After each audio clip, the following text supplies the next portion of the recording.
Welcome to Kenton's videos. Enjoy the video. In this video, I will explain how to reset Toyota Prius C maintenance required. This simple process can be done at home after your routine service, like an oil change. First, make sure your vehicle is completely off. Then, check your dashboard display.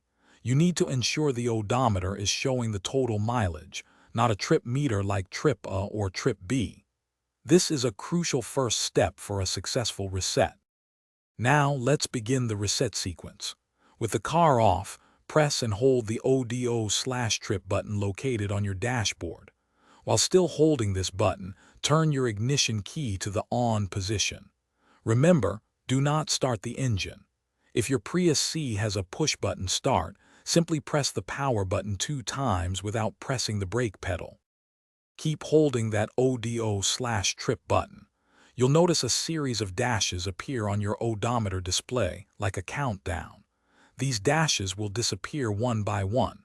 Continue to hold the button until all the dashes are gone and your regular odometer reading reappears. This indicates the maintenance data is being reset. Once the normal mileage shows, you can release the button. To confirm the reset, turn your Toyota Prius C completely off, then start the engine as you normally would.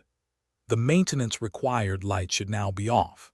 Remember, this reset is a reminder for service, so only perform it after your vehicle has received its scheduled maintenance, typically every 5,000 miles, to ensure your car runs smoothly and efficiently.